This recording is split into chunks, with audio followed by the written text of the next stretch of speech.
Olá, no programa de hoje vou conversar com o Sérgio Lopes, que é produtor audiovisual e ativista. Olá, Sérgio, tudo bom com você? Boa tarde, Renata. Tudo bem? Obrigado. Tudo jóia. Sérgio, antes da gente começar a conversar, me fala um pouquinho aí da sua formação, da sua experiência profissional. Perfeito. Eu venho do mercado publicitário, comecei na velha escola, em estúdio de arte, fui crescendo na profissão, fazendo direção de arte, direção de criação, até que eu tive a oportunidade de montar uma pequena agência que estava se desenvolvendo, até que ela se associou a um grande grupo de publicidade, o Grupo Talent. E aí a gente cresceu muito, tinha escritórios em São Paulo, Rio de Janeiro, Porto Alegre.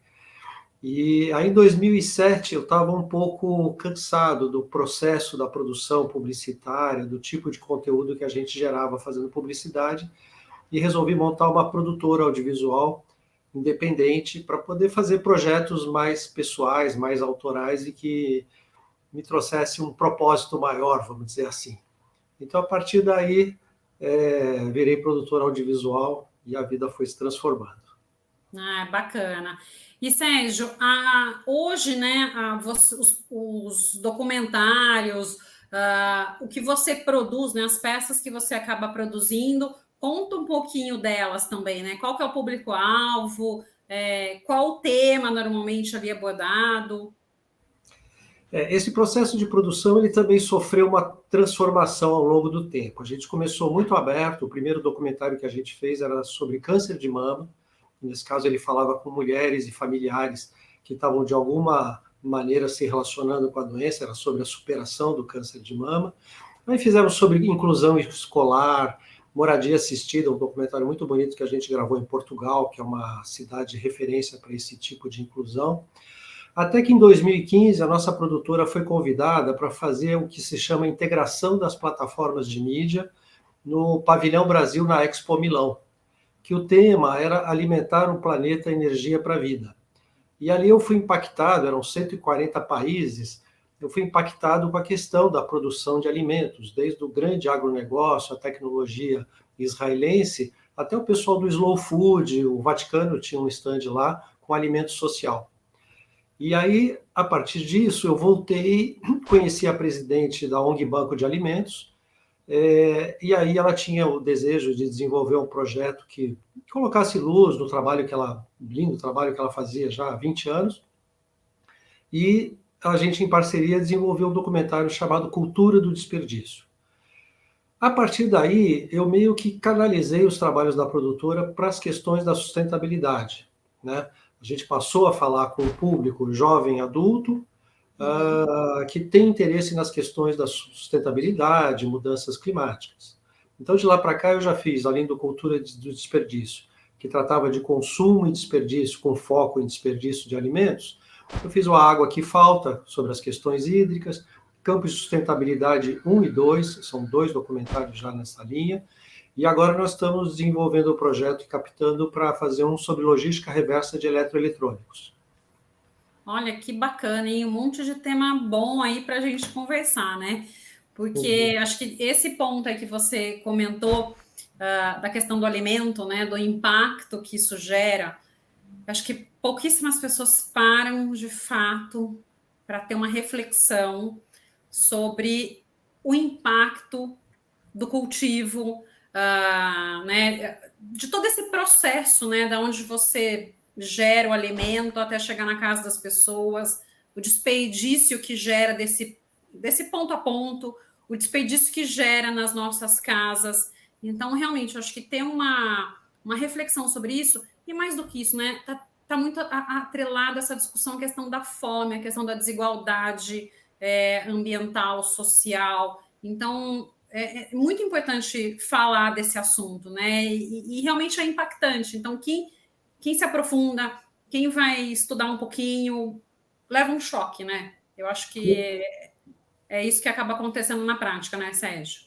Sem dúvida, eu tenho dito, né, que a gente está se transformando à medida que a gente vem produzindo esses documentários, que como produtor a gente tem uma premissa que não é dizer eu tenho uma tese e eu vou provar a minha tese com esse documentário. Eu faço um caminho um pouco inverso. Eu falo assim, eu não sei nada desse assunto, então eu vou conversar com quem conhece. Uhum.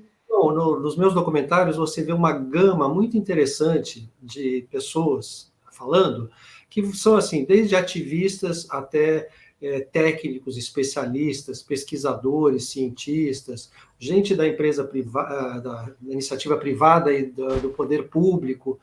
Ou seja, eu procuro ter uma visão abrangente, com um olhar um pouco assim de não tomar partido. Eu tenho uma opinião a respeito das questões, mas eu vou querendo que as pessoas coloquem as suas Uhum. visões de acordo com a sua vivência de vida, de mundo, de trabalho. Então, faz um mosaico muito interessante, né? Você tem, às vezes, sei lá, por exemplo, um produtor rural falando da importância da produção em escala do agronegócio, mas aí você tem o pesquisador mostrando que hoje já existe tecnologia e ciência para você trabalhar isso de uma maneira que você não polua a terra, não polua a água, Uhum. não cause dano ao meio ambiente. E aí eu acho que eu consigo trazer assim um bom olhar para a audiência refletir, mais Uhum. do que tentar impor uma ideia. Não, maravilha.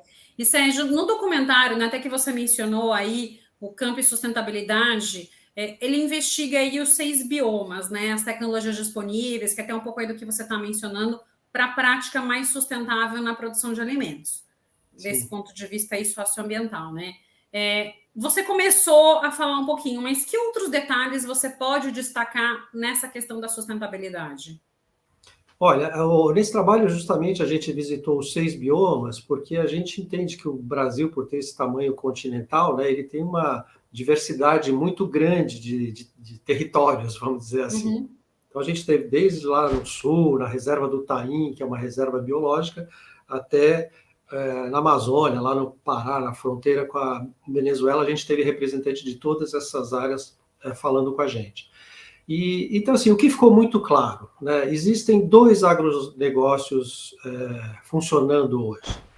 Um que é o tradicional, que vem de uma escola dos anos 60, 70, que era o momento em que a gente estava expandindo a fronteira. Então, quanto mais você abrisse área, quanto mais você trabalhasse eventualmente monoculturas para, enfim, ter um resultado maior, mais benefício você estava trazendo tanto para a balança comercial como para o produtor e para quem está no entorno. Hoje, já se entendeu que a gente precisa de diversidade, que a monocultura, por mais que ela impacte positivamente na balança comercial, ela faz vamos dizer assim, a palavra não é correta, mas assim, ela faz um estrago grande onde ela está, porque ela ocupa muita área, precisa de muito defensivo e esse tipo de coisa. E hoje já se fala muito em integração lavoura, pecuária, floresta, se fala em agrofloresta, onde você mescla os processos produtivos para você ter mais variedade, mais intensificação e mais, até eventualmente, mais de uma safra ao longo do ano. Então, esse é um exemplo onde a tecnologia e as técnicas de produção, às vezes técnicas ancestrais, estão mostrando para o agronegócio que existe sim a possibilidade de um agronegócio sustentável. Uhum. Tá. Inclusive, assim, né, até você estava comentando aí, me veio uma imagem, né? Acho que são coisas que a gente estudei ali atrás no colégio, né? Quando você falava da população que crescia de forma né, exponencial e alimentação de forma aritmética, então que em determinado momento você teria um colapso do sistema, porque não haveria alimentação para todo o contingente populacional. A gente sabe que hoje isso é uma verdade pelas tecnologias que foram surgindo ao longo dos anos, né? E tem até aquele documentário do Al Gore, porque acho que ele traz algumas questões muito emblemáticas em termos de imagem para a gente entender o que foi essa tecnologia que veio para o agro, né? Mas acho que existe ainda muita discussão nessa vertente. Então, né, no seu ponto de vista, né, você acha que existe a viabilidade de alimentar 8 bilhões de pessoas de maneira sustentável aí nos próximos anos? Por esse documentário que você fez, né, por toda essa pesquisa que vocês levantaram? Sem dúvida. Só um comentário, você citou o Al Gore, né? Eu acabei de me certificar no Climate Reality Project, que é um projeto global do Al Gore, Agora, sim.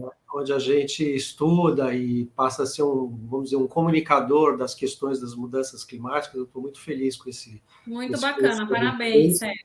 Acho que isso acrescenta muito ao nosso conhecimento para a produção de conteúdo. Mas eu acredito que sim, como você mencionou, né, quer dizer, as fronteiras planetárias estão se acabando na medida que a gente está expandindo, a população está crescendo, né? Daqui a pouco somos 8, 9 bilhões de pessoas no planeta, e como é que a gente pode alimentar tudo de maneira sustentável, né? Sem dúvida, a ciência e a tecnologia vão permitir que isso aconteça. Hoje você consegue intensificar o espaço de produção com mais qualidade, com mais produtividade e menos abertura de área. Eu acho que não pode ter assim uma coisa de ou a gente tem um crescimento de produção absurdo ou a gente tem meio ambiente. As coisas são diretamente relacionadas. A gente viu, por exemplo, que no Cerrado é um lugar muito arenoso e tem uma questão hídrica muito forte, né? Das 12 principais bacias brasileiras, 8 estão no Cerrado. Elas correm para o Pantanal e tal. Mas com a produção intensiva, com a degradação do solo no Cerrado, a gente está perdendo muito a nossa capacidade de repor a água, né? Então, assim, a gente não pode imaginar que a gente vai produzir se a gente não tiver água. E a floresta, por exemplo, todo mundo sabe que é um regulador de chuva, né? Então, a gente tem que entender esse equilíbrio que tem que ter entre as forças, vamos dizer assim, para que a gente tenha produtividade e sustentabilidade ao mesmo tempo. Não, bacana. E falando em água, né, essa questão da sustentabilidade, teve o documentário que acho que vocês fizeram, que você até mencionou, né, que acho que foi em 2019, esse Água que Falta. Ele trata da questão dos rios voadores da Amazônia e as tecnologias israelenses de irrigação. Eu queria que você comentasse, né, primeiro um pouquinho, o que seriam esses rios voadores da Amazônia e quais seriam essas tecnologias, né, como que isso poderia ajudar nessa questão de uma disponibilidade hídrica? Bom, os rios voadores, assim, de uma maneira bem simples, né? Quer dizer, a Amazônia é uma floresta que tem muita umidade, né? Então produz muito vapor de água, e isso, ao subir, né, quando a temperatura se eleva, com as correntes de ar, elas vêm aqui para o sul, para o sudeste, né, centro-oeste, enfim, e causam, vamos dizer assim, o ciclo das chuvas pelo país, tá? Então, chama-se de rios voadores porque o volume de água que é transportado da Amazônia para essa região é muito grande. Seria equivalente a um grande rio mesmo.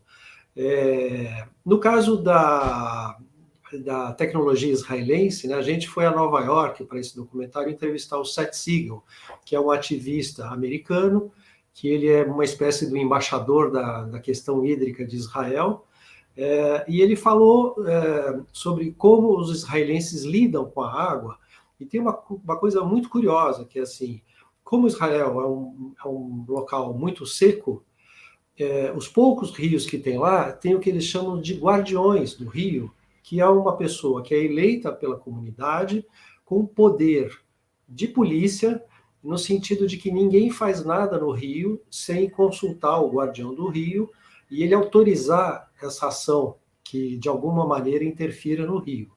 Isso garante que o rio vai estar sempre limpo, vai estar sempre saudável, vamos dizer, gerando água para a população. O gotejamento é uma tecnologia que foi descoberta por um israelense, que em vez de você irrigar uma plantação despejando uma água absurda que evapora, que se perde, e que quando tem defeሲvo acaba escorrendo, indo cair nos rios, eles descobriram que era possível colocar uma pressão nas mangueiras para que ela gotejasse aonde tem que ter água. Então, é 1 litro e pouco por hora que eles usam de água num determinado espaço, garantindo assim o uso mais eficiente possível da água, né? Então, isso são exemplos de coisas que a gente foi vendo, e a gente viu que, por exemplo, essa tecnologia hoje já está largamente implementada no Brasil, em muitas fazendas, em muitas produções, e a gente está vendo isso. Uma mudança de mentalidade para dizer, bom, o que eu posso fazer para garantir que a minha terra, a minha propriedade não vai se degradar com o tempo e daqui a pouco eu perco o meu negócio. Né? É uma questão de sobrevivência. Sim. E eu acho que mudança de visão também, né? Porque pelo menos eu, quando fui para a escola, né, a professora, o que ela ensinava é que os nossos recursos naturais eram infinitos. E a gente sabe que não, né? Eu até brincava com os meus alunos, brinco com a minha filha, né? A gente sabe que a quantidade de água que existe no planeta é a mesma, desde a época dos dinossauros até hoje. O que muda é o estado físico dessa água, mas a quantidade é a mesma. Então, se a gente não cuidar, não é que não vai ter água, não vai ter quantidade, não vai ter qualidade de água para a gente, né, viver, porque ela vai estar completamente contaminada. Exatamente. Fora a diferença, talvez, né, dos regimes hídricos, porque a gente acaba tendo um impacto. Então, se você tem muito água num lugar, pouco em outro, e uma diferença da população nessas regiões. Então, tudo isso a gente precisa equacionar. E acho que equaciona com uma maior inteligência na utilização desses recursos hídricos. Não só recursos hídricos, recursos naturais de uma maneira geral, né? Uma maior parcimônia, é mais cuidado, né? É uma visão diferente de que, não, eu vou... tem uma finitude, sim, né? Eu tenho que me importar com isso. Então, eu acho que são pontos aí que acho que você traz que são bastante interessantes, né, Sérgio? Sim, na verdade, assim, é isso que você falou, está correto, né? A água que está no planeta é a mesma de sempre, né? Porém, quando você contamina a água, que ela fica imprópria para beber, imprópria para uso, você, entre aspas, está separando aquela quantidade de água e diz, olha, nós temos menos essa água porque não dá para usar essa água. Então, é como se a gente estivesse, de fato, perdendo água. Né? E vai chegar uma hora, se a gente continuar poluindo e contaminando no ritmo que a gente faz, que não vai ter água potável para todo mundo. A ONU até prevê de maneira um pouco catastrófica, mas verdadeira, que em breve, no futuro, um dos motivos de guerra vai ser a água. Sim, né? A sim. disputa pelo território que tem a água. Já existe essa disputa em algumas localidades, né? Quando você tem territórios onde não tem água. E essa visão que você mencionou realmente é de quem vive com a escassez, né? Que a gente sempre viveu com a abundância. Então, passar a fazer o exercício de viver com a escassez. Então, acho que... E tem uma coisa, né, que assim, a água em si não tem crise. O que tem crise é a gestão da água que a gente faz, né?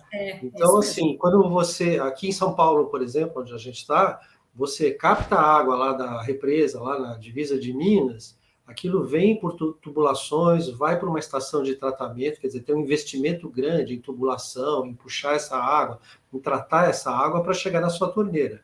Então, quando você tem um gesto simples de escovar o dente com a torneira aberta, que você fala, mas o que tem? São 2 minutos de torneira aberta, você está jogando fora uma água que veio de 100 e tantos quilômetros, foi tratada, quer dizer, teve um investimento, 30% dessa água, em média, se perde em vazamentos, problemas com a tubulação, esse tipo de coisa.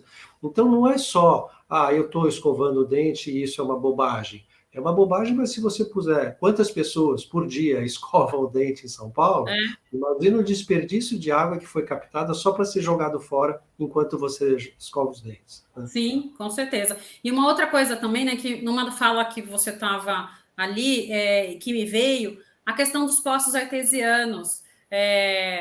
Né, todo mundo acho que sempre perfurou e falou, mas por que eu preciso de uma autorização? Por que eu preciso de uma outorga? Né? É no quintal da minha casa, eu faço o que eu quero, tem água abundante. E a gente sabe que não, né? É o que você mencionou, a questão da gestão. A gestão é essencial. E as pessoas, às vezes, não... Elas acham que é mais uma burocracia. E não, é uma questão de gestão, a questão da outorga. Sem dúvida, porque imagina uma cidade que tem a condensação de São Paulo, se todas as casas, se todos os prédios tivessem um poço, não há lençol freático, bacia hidrográfica que resista a isso, né? Então tem que ter a gente vive em sociedade, então a gente tem que ter uma gestão, uma administração disso para que todos tenham acesso, né? Aliás, a questão do acesso é um outro problema, né? O saneamento ambiental, que é uma questão muito delicada, hoje tem uma parcela muito grande da população brasileira, se eu não me engano, é alguma coisa perto de 100 milhões de pessoas que não tem acesso ao saneamento básico. Né? Usa água de poço, usa o pessoal mais ribeirinho e tal, e acaba tendo uma água de má qualidade, né? Enfim, sem contar a contaminação para os usos de higiene, essa coisa toda. Uhum. Não, isso acaba impactando diretamente na saúde, né? Acaba sendo uma questão de saúde pública, até mesmo, não é só mais uma questão ambiental, né?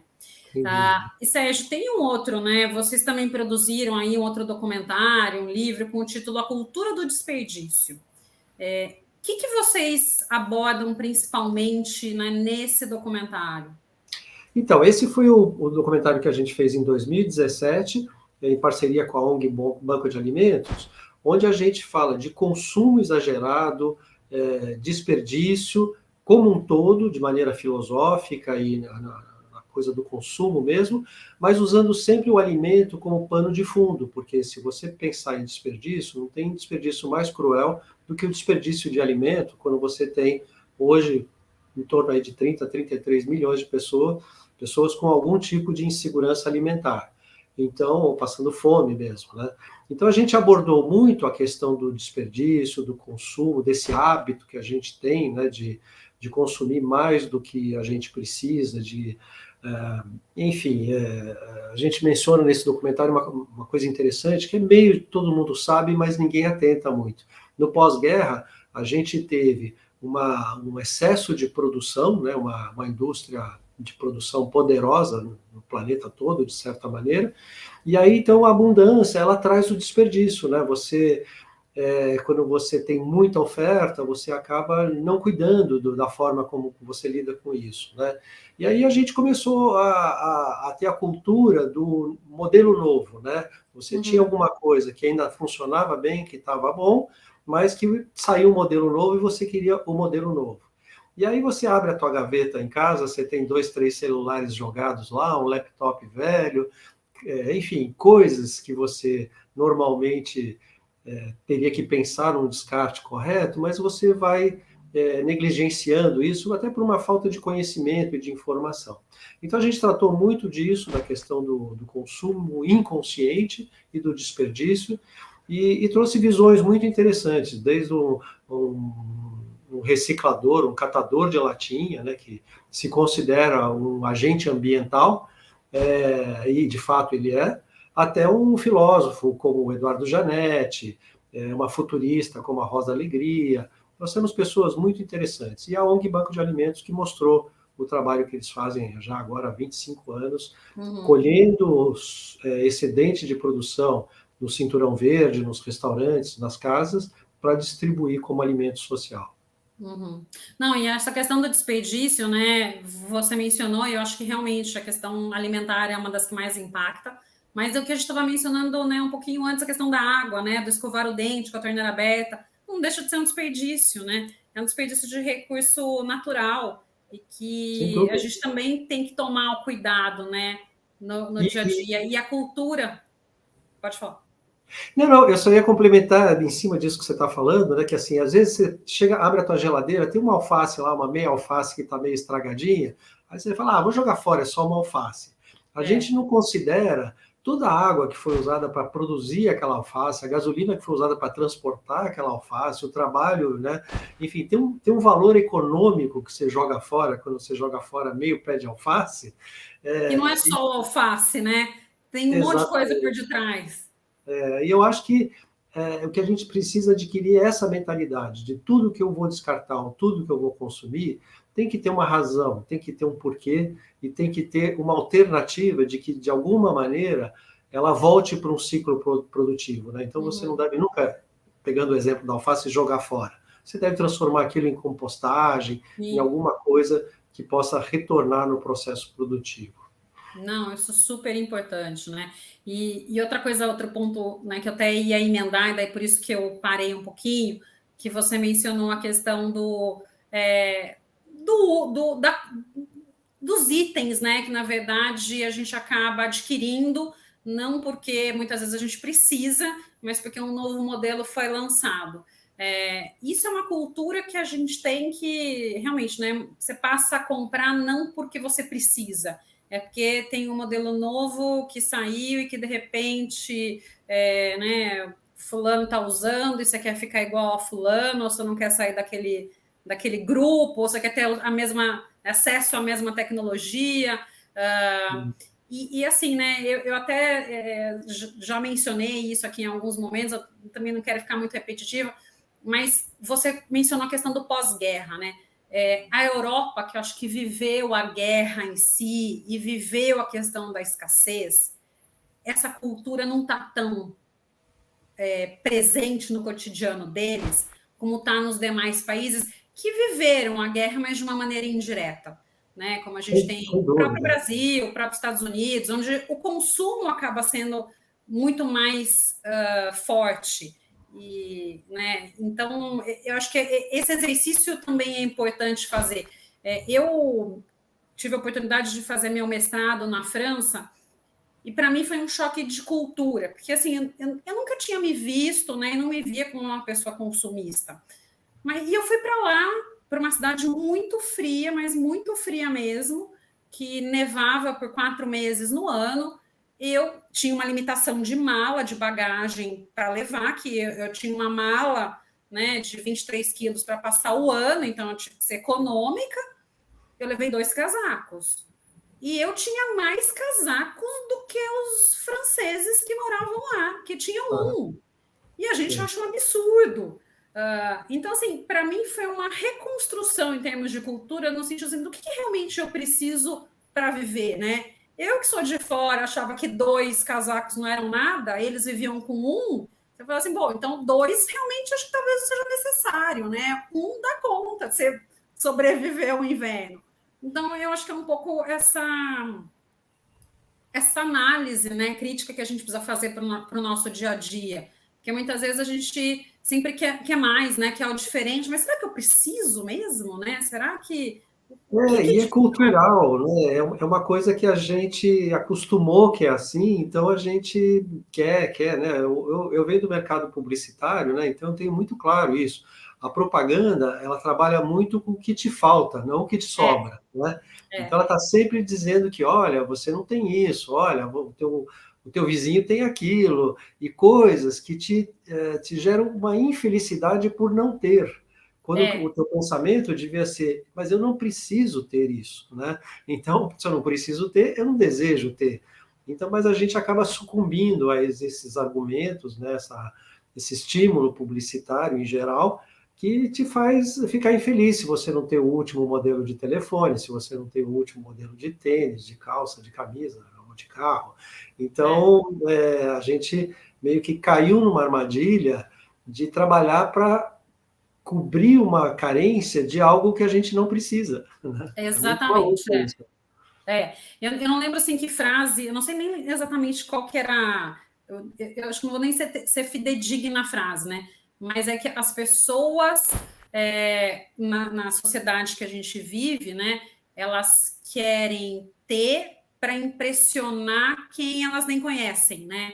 Então você acaba gerando essa questão do consumo, que é para falar simplesmente que eu tenho, mas muitas vezes, né, você nem sabe para quem você tem que se autoafirmar isso, né? É uma ilusão que a gente cria de que a gente é bem sucedido na medida que a gente tem, na medida que a gente possui, né? Enfim. Exatamente. É uma reflexão aí para a gente fazer, né, Sérgio? E Sérgio, te interrompi? Não, tranquilo. É que a gente vai emendando e fica falando. Enfim. Não, mas acho que o objetivo é esse, porque as coisas vão surgindo, né? Então, é muito bacana. Mas, na verdade, eu queria te perguntar, né? Então, assim, diante de tudo isso que você, né, desses documentários, dessas análises que vocês levantaram, no seu ponto de vista, produção e sustentabilidade, esse equilíbrio, ele é possível? Eu diria que é sim, com certeza. A gente hoje tem conhecimento, ciência e tecnologia para produzir de maneira sustentável qualquer coisa, até industrial, se você pensar que se a gente tivesse um olhar menos consumista e você produzisse aquilo que as pessoas precisam e não aquilo que você quer que as pessoas pensem que elas precisam, a gente tem condição de produzir com sustentabilidade sim.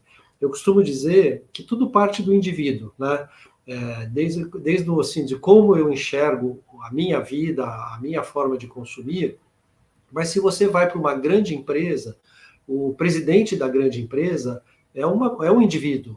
E é ele que vai implementar a filosofia daquela empresa em relação ao que ela produz, ao que ela consome, a maneira como ela consome ou se utiliza dos recursos naturais, né? Seja uma empresa industrial, seja uma empresa do agro ou de qualquer outra coisa. Então, assim, eu acho que o grande esforço está no indivíduo. Os próprios políticos são indivíduos, né? Se a gente tivesse uma geração de políticos consciente, sabendo da importância de preservar, de garantir os recursos naturais, a gente vai ter políticas públicas que olham e atentam para isso e a gente vai ter um país mais sustentável, né? Então, tudo para mim começa no indivíduo e termina no indivíduo. Nós vamos ser a consequência daquilo, das decisões que a gente vai tomar ao longo da nossa trajetória. Uhum. Sérgio, tá muito bacana a nossa conversa, mas né, o tempo aí já está avançado um pouquinho.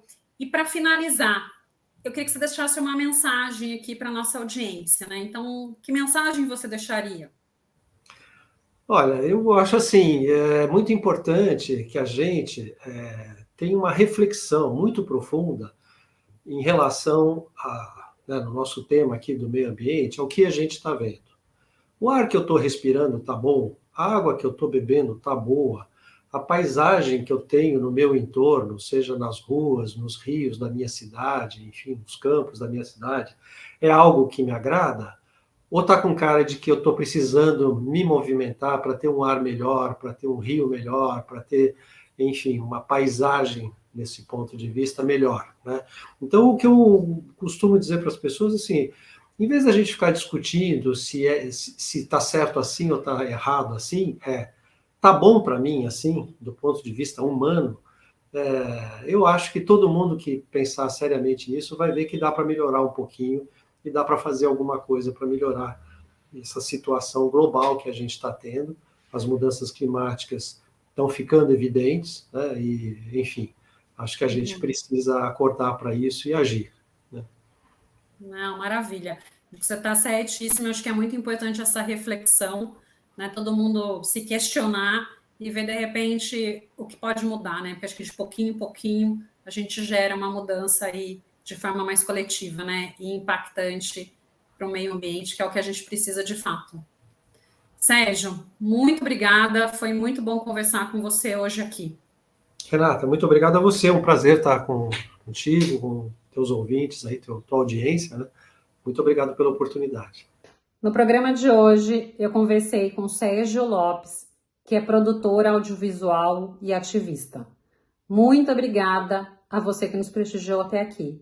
Deixe seu like, se inscreva no nosso canal e compartilhe. Nos vemos na próxima semana.